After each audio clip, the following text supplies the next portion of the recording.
Getting to Good Enough, a podcast to help you overcome perfectionism so you can do more of what you love. I'm Shannon Wilkinson, a life coach in Portland, Oregon, and I'm a recovering perfectionist who's getting better at good enough. And I'm Janine Adams, a certified professional organizer in St. Louis, Missouri, and I'm lucky enough to be naturally good at good enough. And today we are talking about your why and how to figure it out and why it matters.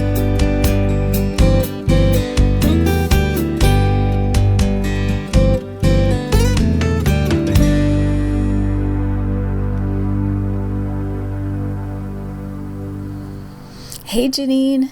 Hey, Shannon. How are you? I'm good. How are you doing today?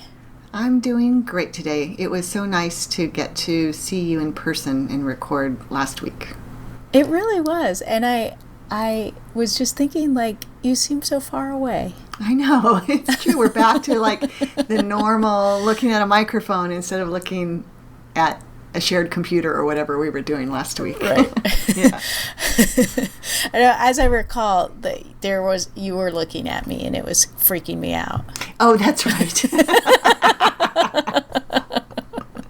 If we recorded together more frequently, we'd have to come up with a better setup, I think. I think so. So that you don't freak out. Yeah, we'd have to do that, but I don't think we're in danger of having to be in the same room recording too frequently, unfortunately. Unfortunately, right. Yeah. Well, so today we are finally going to get specific about this idea of knowing what's important to you that we keep talking about over and over again. Right, and even though we don't plan to talk about it, that's what everything boils down to. So now we get to really dig in. Yeah, and as we were sort of talking about this, and I was thinking about all the times it's come up in our past episodes, I was realizing that it sort of comes up on a number of different levels. There's the idea of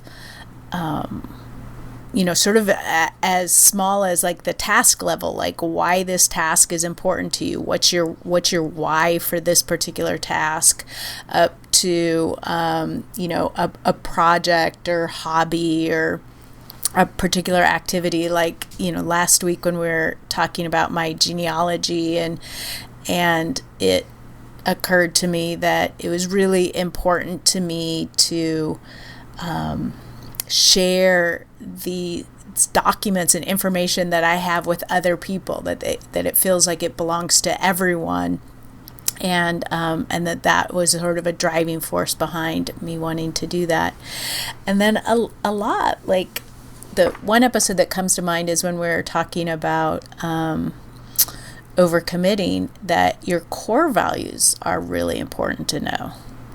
That's right. Yeah, there's those deep values that come from wherever they come from that are important to you, that can really help you keep from trying to do everything. And if you couple trying to do everything with trying to do everything perfectly, then you're talking about a lot of stress. Yes. And your core values probably aren't being addressed or met. Right. And I guess that's the thing that, sort of the basic reason why they feel so important, why they are so important, is that they're the filter through which you make decisions. It's and whether you realize it or not, these values are what are driving your the word fell out of my head. Was it decisions? Or I'm not exactly sure where you were going. Your actions, which drive your actions. Right. Those those values are the filter through which you decide how to use your time. Right. Where to focus your attention. Right. And as you say, whether or not you realize it. So being in touch with them and therefore being able to recognize when you're not acting in congruently with them seems like a really good idea. Yeah, I mean that's huge, and that's one of the reasons. Like, if you find yourself procrastinating on something, there's something that you feel like you really want to be doing and you aren't doing it. It could be because there's a way in which it conflicts with your values. Yeah, with your why. Yeah. Yeah. So I bet in your work as a life coach that you help people get in touch with their why. Is that true? Yes, I do that a lot. Well, like every episode, we realize it's important. So pretty much every coaching call I have with someone, we're getting at why it's important, and to help, like you said, focus time and attention and energy to because we all have to reconcile ourselves to the fact that we can't do everything that we want to do. We can't do everything that is in front of us. We can't take advantage of everything. So knowing how to make those choices that best fulfill what's important to you is really powerful. So, and that's one of the ways to start is just to start with your core values and to consider, when you think about your life, what's important to you. And it's really valuable to not just do this in your head, but to actually write it down. Mm-hmm. And it seems like it makes a difference to actually handwrite it rather than type it. You can type it, but there seems to be a different kind of connection that gets made when you actually put pen to paper. And is this something that somebody can do alone, or is it something that you suggest they're doing in conversation with somebody else? I think absolutely you can do it alone. It's also interesting to do it with someone else, whether that's, a friend or family member or, someone in a professional capacity like a coach. And so I'm thinking, like, I'm always about like the practicality of stuff. Right. Like I want to be told just what to do. Interesting. Because I'm an upholder, I want a little more information about how to do this right. So when you think about the finished product of such an exercise, I totally get writing it down by hand. Are you suggesting that people have a list of things that are important to them, or a single thing that's important to them? Yeah, what I would suggest that people do is that they come up with a list, and you can do that simply by asking yourself, what's important to you? What else? And keep diving down to multiple levels and spend 5 or 10 minutes exploring that. When you keep cycling through those questions, what's important to you, what else, and dig down a number of layers. Take 5 or 10 minutes to do this. And what often happens is that the first few things that come up will remain at the top of your list, and then sometimes down at the bottom of your list there's something that will come up that isn't necessarily conscious, but you discover is really important to you. So it seems useful to go deeper than you might think. I love the question, what else? And just keep continuing to ask that, I assume, pretty much until you feel like it's all out. Yeah. All the important stuff is out of you. Yeah. That's terrific. And that's oh, go ahead. Oh, I was just going to say, like, after you come up with a list, then it can be useful to fine-tune that list. Are there a couple of values that came up that are similar and mean the same thing to you or encompass the same ideal? Did you put both family and community down? And when you think about family, that encompasses community or vice versa.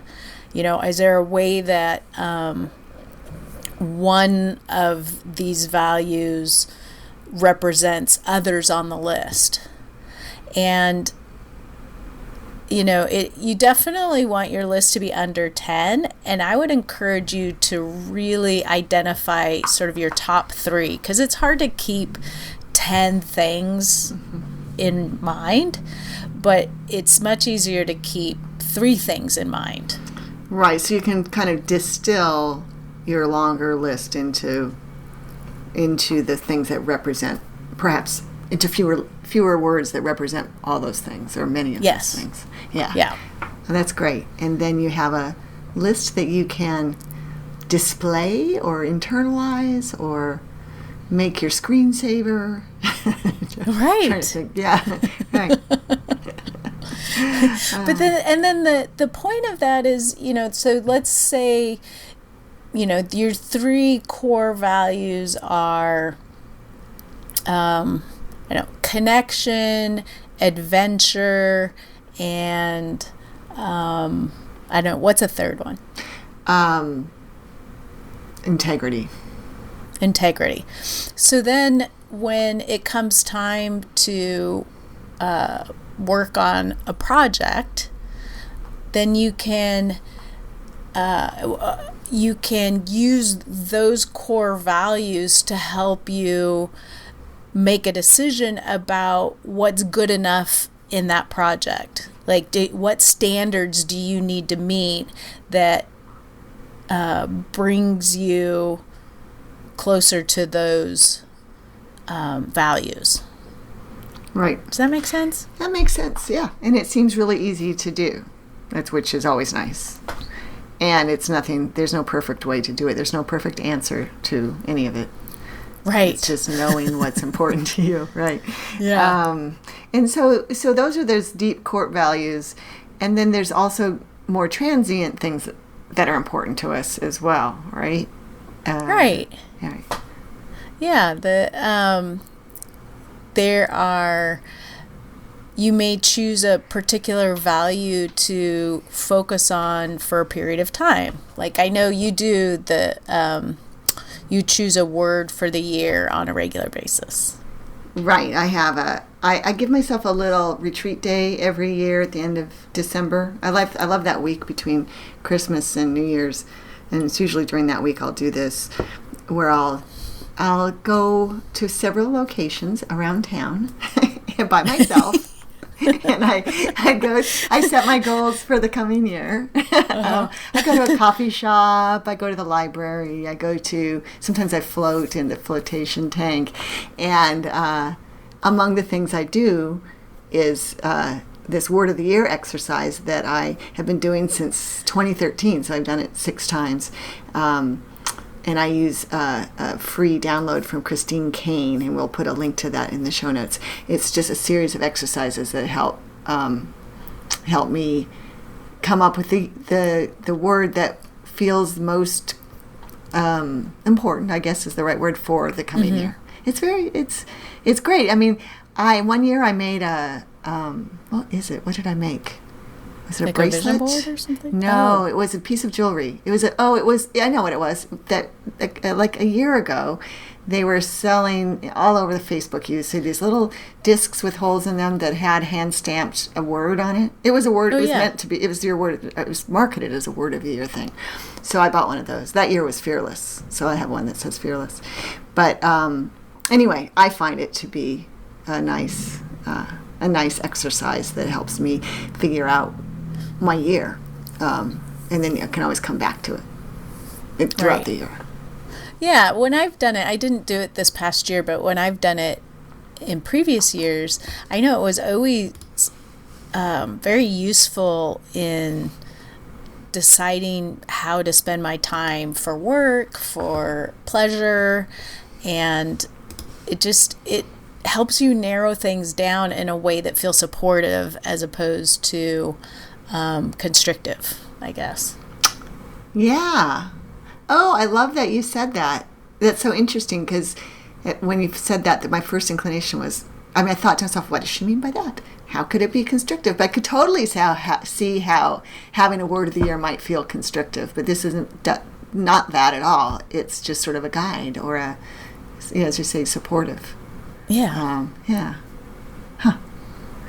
Yeah, so that's a nice thing to do. And then, throughout at any given moment, there's something that's particularly important to me, like a focus on. Like for right now, I have I have a balance on my business credit card that I want to get rid of. And so that's a focus for me. And it's going to inform my decisions about spending and so forth.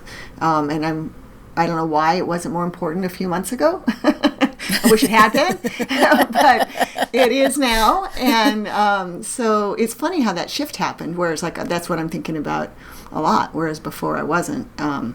So it's nice to be in touch with that. And that definitely is helping with when I think about spending money or how I want to spend money. Yeah, and this is that one, I can't remember which episode it was, where we used the analogy of budgeting money as in terms of thinking about your time in the same way. I think it was the prioritizing episode. Ooh, I bet you're probably right. Mm-hmm. Right. Yeah, and in fact, it may have been that discussion that actually caused me to make a shift. So thank you. Well, once again, we proved that this is really just to help us. Right. And if anybody else gets something out of it, that's just an extra. Right. Proving that the time we spend doing the podcast is well spent for us personally. Right. But that does bring up a good point that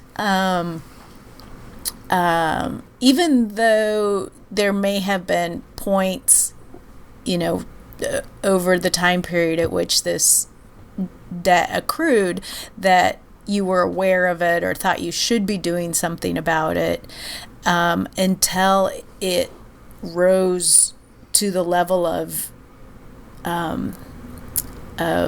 your values, you didn't do anything about it. Right, yeah. And interestingly, part of the reason it accrued was related to my values and some money that had to be spent to help a family member. So right. Now that doesn't have to be spent anymore, and things can shift. Right. Yeah. Right. But it's interesting when you think about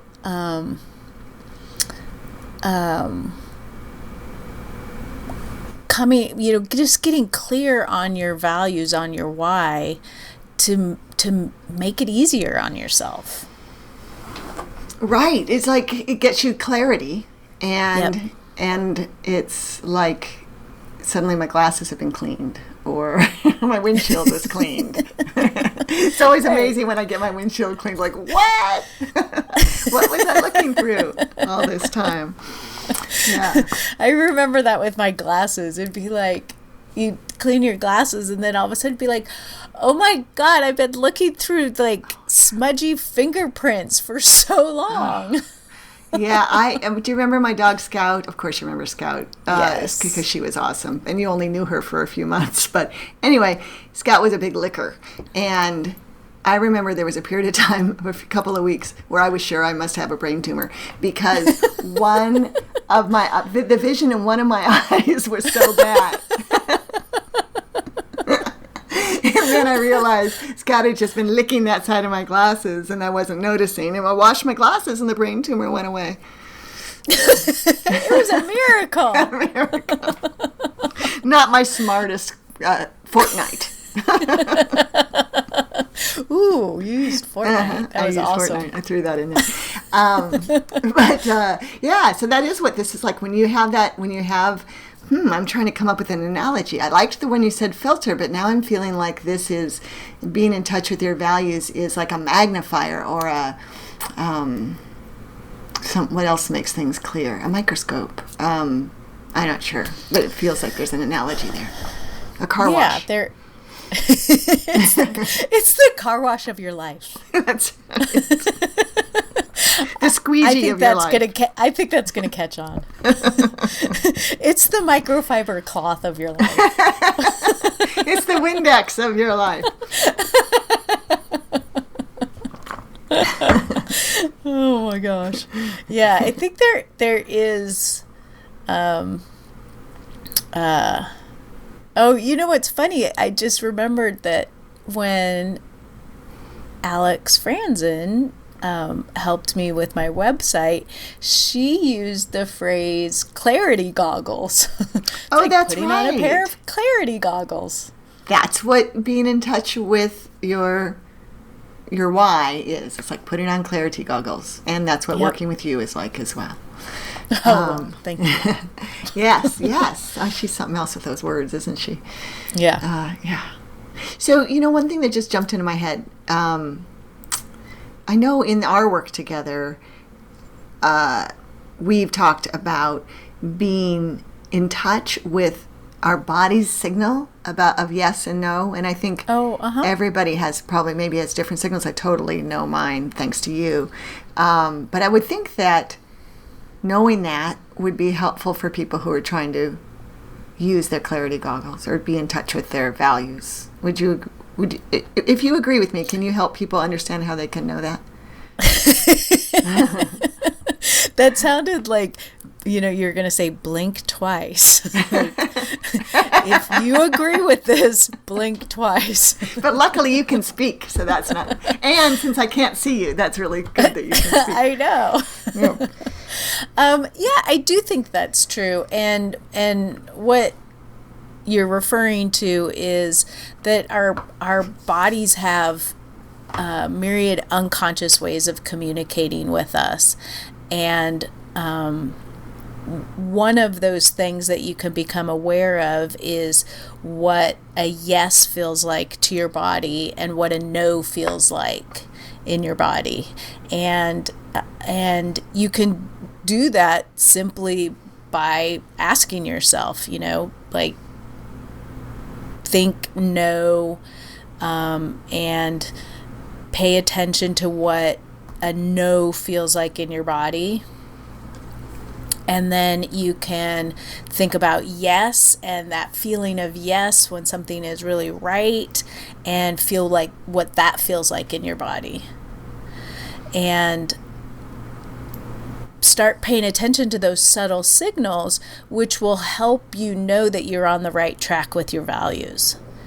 And it's part of it is along the same ideas as, like a gut feeling.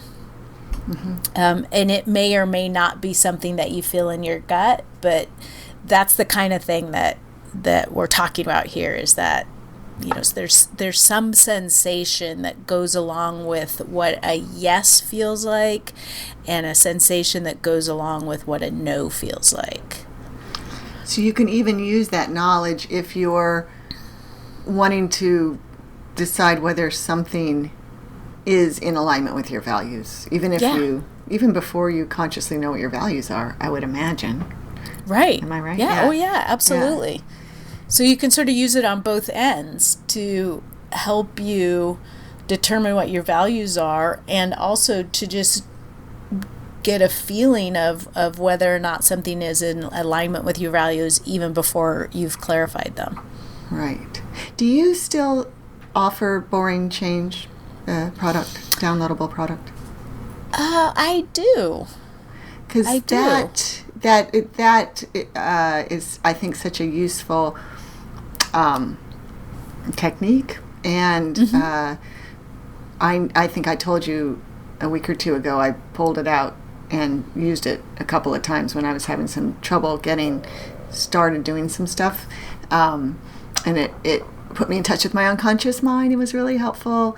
And this, having heard what you just said, I think if what Shannon just said intrigues you, this product might be helpful to you. And we can put a link to it on the show notes, right, Shannon? Yeah. Okay. Yeah, we can do that. And if you want to try to describe what that product is, because I sure didn't just now, feel free. Well, so this is it's a technique that I call boring change because it's so easy that it's boring. That's the origins of that name. And the idea is that you are using that unconscious information that's available to you when you're paying attention, that you can use it to help you make a change. And our unconscious minds are way, way, way more active and intelligent than our conscious minds. And so putting that to use for you to help you do what it is you want to be doing, or even to stop doing what you don't want to be doing. A lot of people use it to change bad habits and or unwanted habits, like nail biting, or I've had people tell me that they used it for helping with a phone addiction and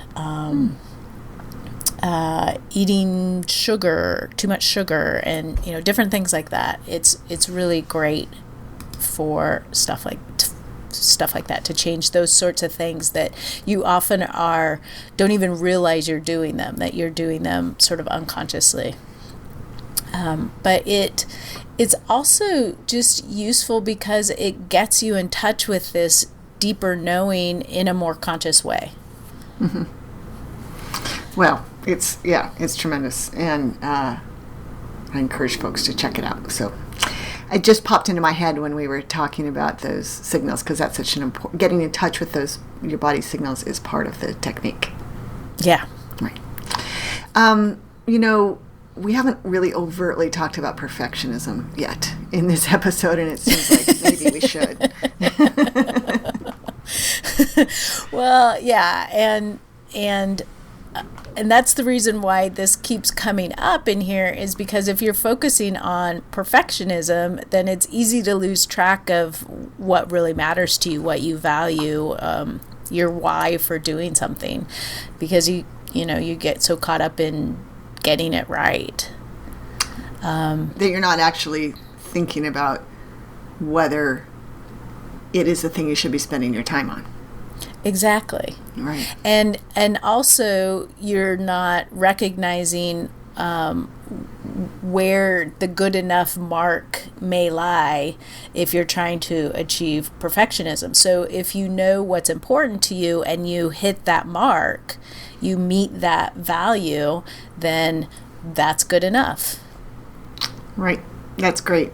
And it reminds me of that conversation with Alexandra Franzen, where she talked about knowing when she could finally just turn her book in and decide it was done, because she set criteria that was good enough, and those were presumably in line with her values and what's important to her.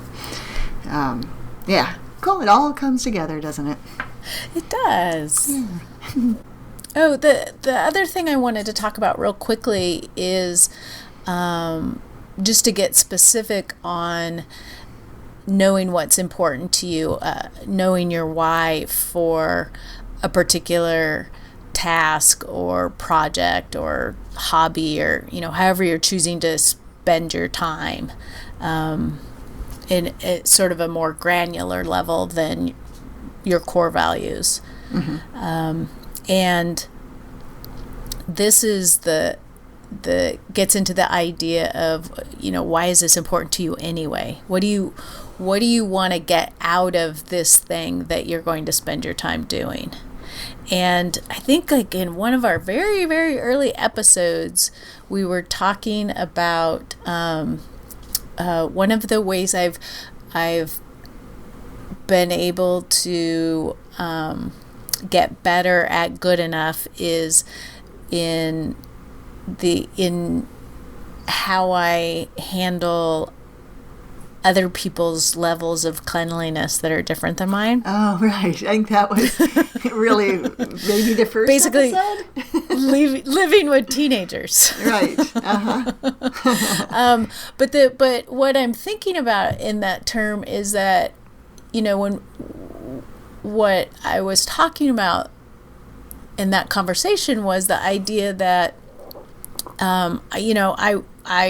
my goal, what I was focusing on when I was paying attention to the perfectionistic side of things, I was focused on having a clean kitchen that met my standards. And when I really took a step back, I realized that what was much more important was the relationship that I have with my kids, and that I feel like I'm helping them be happy, productive grow into happy, productive adults. Mm-hmm. And so, obsessing over little things in the kitchen is potentially damaging to the relationship and not helping them, be happy, productive adults. Mm-hmm. While it may get me closer to the cleanliness that I want, it is intruding on those other values. So mm-hmm. remembering what's important here is, this relationship and how I, guidance for them. So then it's there's noodles stuck to this pan. That's worth calling them back for. There's crumbs on the counter. Not really. Right. Because being an adult who leaves noodles stuck in the pan, that's not being a healthy, productive adult. Right. Right. You're going to give yourself food poisoning one of these days. Right. Right. So it just that just struck me as a good example of how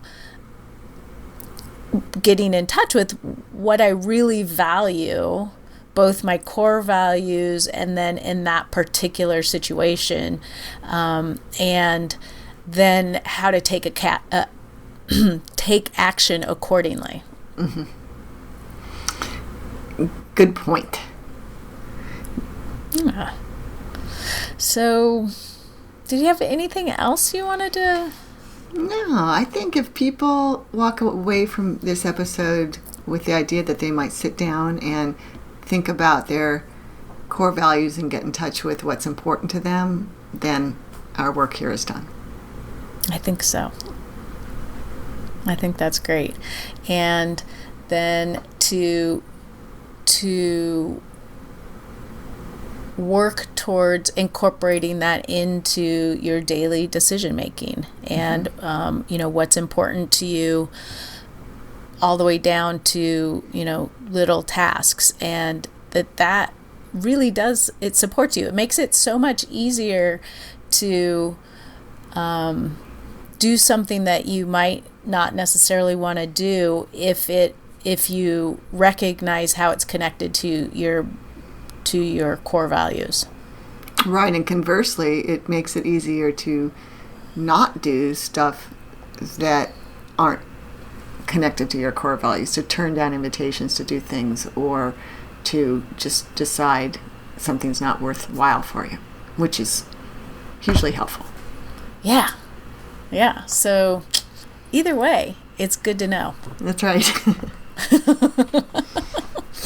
Well, we would love to hear what you come up with for your core values. If you would want to leave us a voicemail at 413-424-GTGE, that's 4843, or you can share with us on social media. Instagram, we're at Getting to Good Enough. On Twitter, we're at GTG Enough.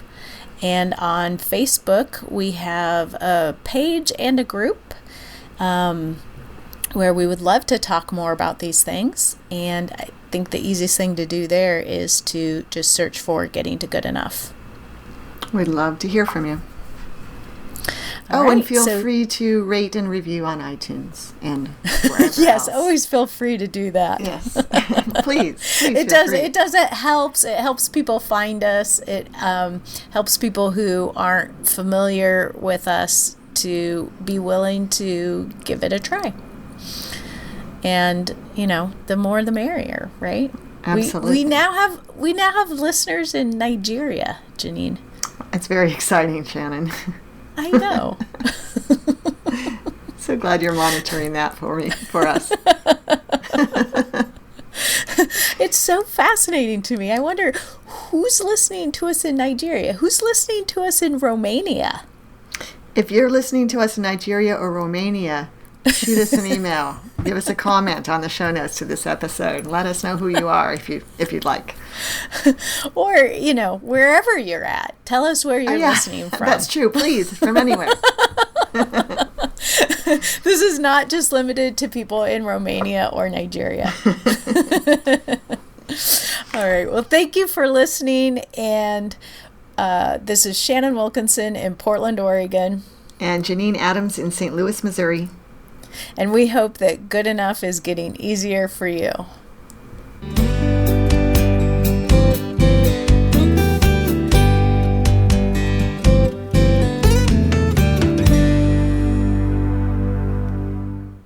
Yeah, we're not locationists. That's right. We are not.